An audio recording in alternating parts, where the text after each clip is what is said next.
Assalamualaikum warahmatullahi wabarakatuh. Salam guru penggerak. Perkenalkan, nama saya Tri Andi Masuri, calon guru penggerak Angkatan 7 dari Kabupaten Bondowoso.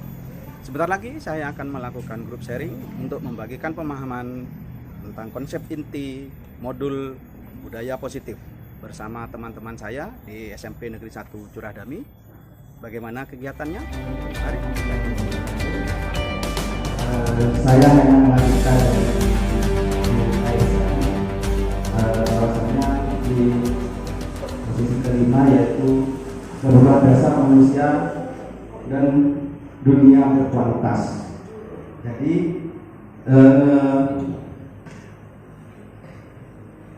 menurut Dr. William Glasser bahwa kebutuhan dasar manusia itu sebetulnya dikelompokkan menjadi 5. Yang pertama adalah kebutuhan untuk bertahan hidup, kebutuhan untuk mendapatkan kasih sayang dan rasa diterima, kemudian kebebasan, kesenangan, dan penguasaan.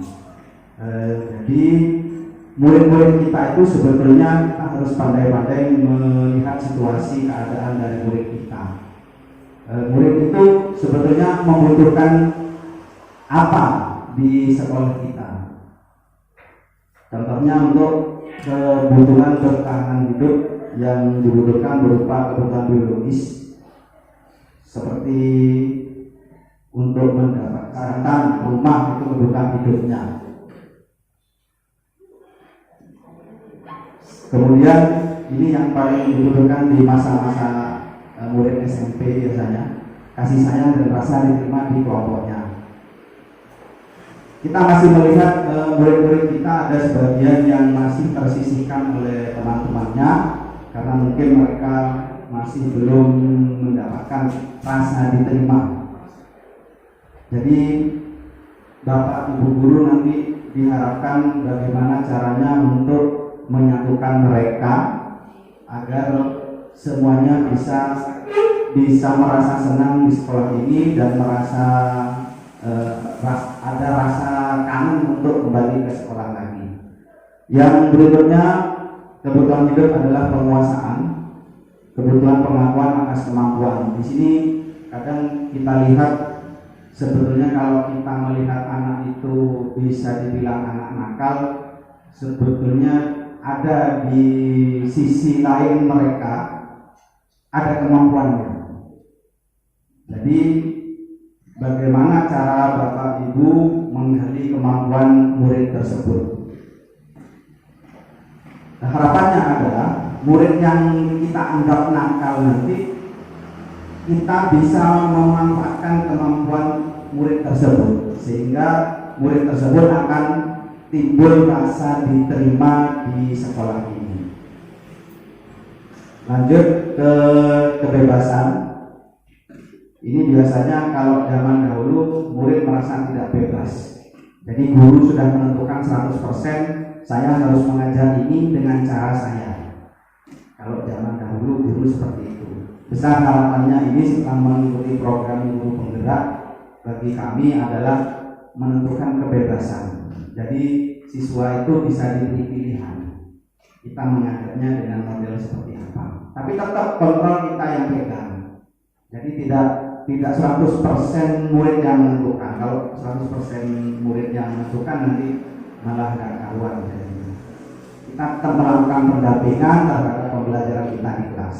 Kebutuhan berikutnya, kebutuhan dasar yaitu kesenangan.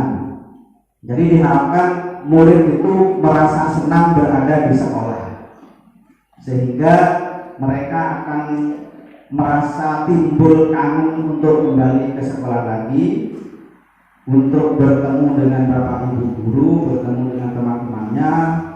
Yang lebih penting lagi adalah mendapatkan pengajaran. Itu adalah 5 kebutuhan dasar. Berikutnya adalah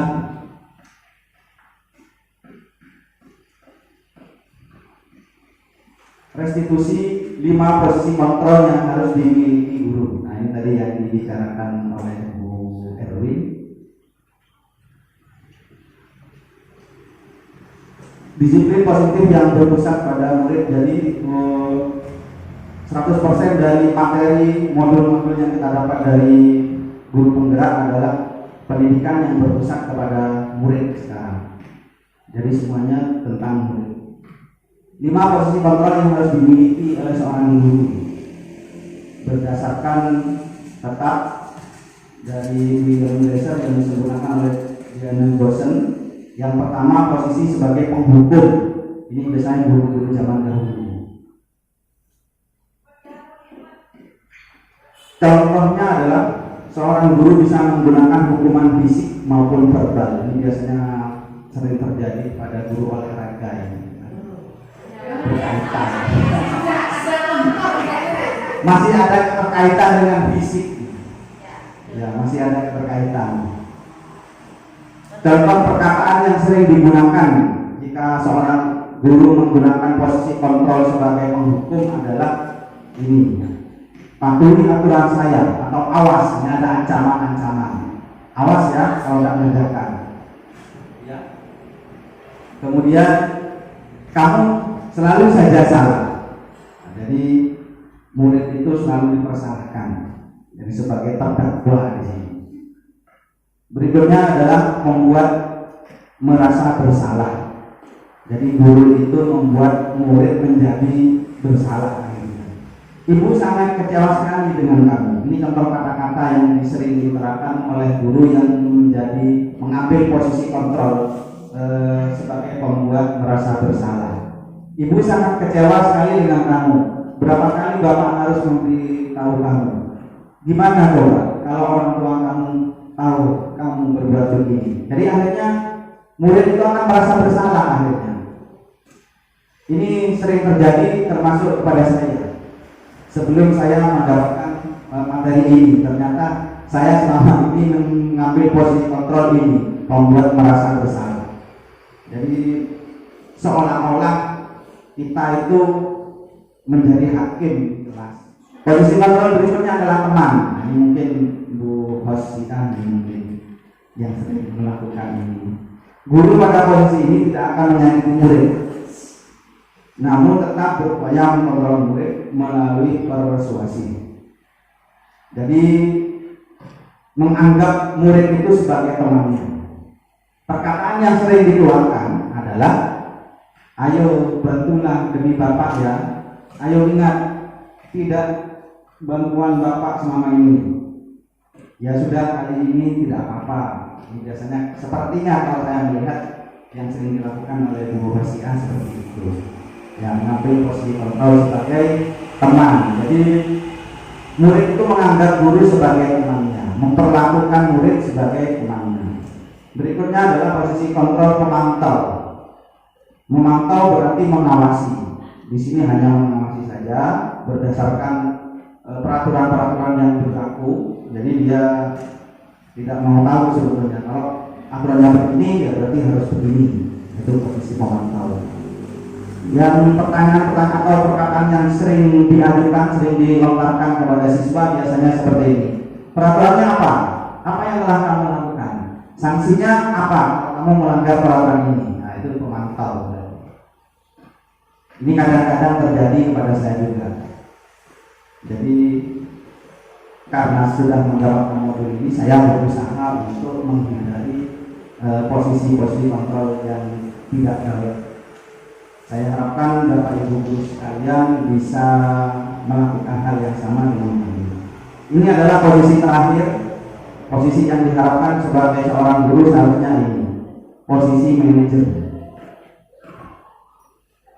Posisi di mana guru berbuat sesuatu bersama dengan murid, mempersilahkan murid mempertanggungjawabkan perilakunya, mendukung murid agar menemukan solusi atas permasalahannya.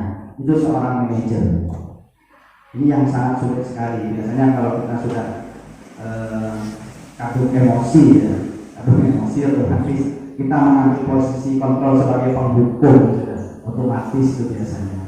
Apalagi melihat kondisi siswa kita saat ini, sepertinya kita akan lebih banyak mengambil posisi kontrol yang seperti itu. Itu 5 posisi kontrol. Berikutnya adalah penerapan segitiga restitusi.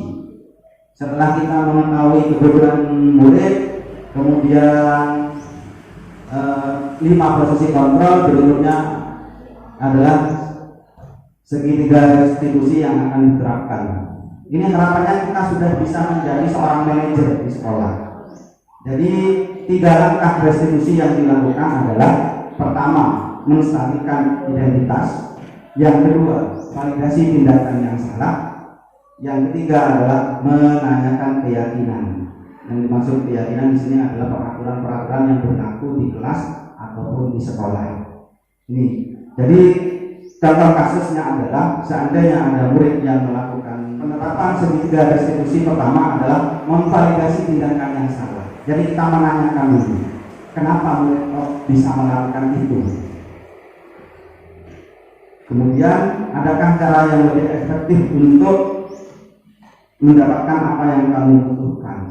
Seandainya kamu melanggar hal itu, apa yang bisa diperbaiki? Itu validasi tindakan yang salah. Kalau sudah, baru menstabilkan identitas. Menstabilkan identitas di sini, setiap orang pasti pernah melakukan kesalahan itu. Jadi jangan membuat sesuatu itu hanya satu-satunya yang bersalah.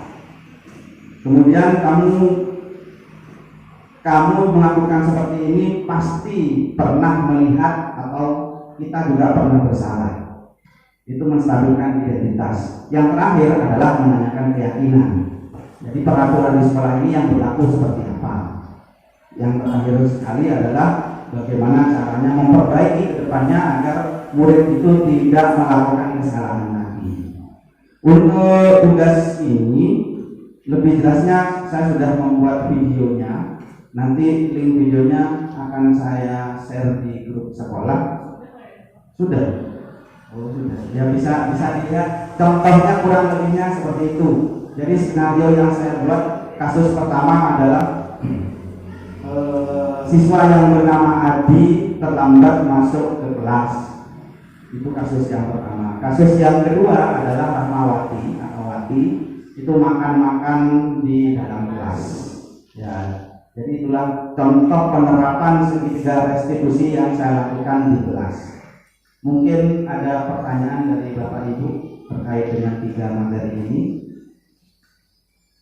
5 kebutuhan dasar manusia, kemudian 5 posisi kontrol, dan terakhir penerapan segitiga restitusi di kelas. Sudah pas ya? Oke. Baik. Terima kasih kalau begitu atas waktunya. Saya akhiri. Wassalamualaikum warahmatullahi wabarakatuh.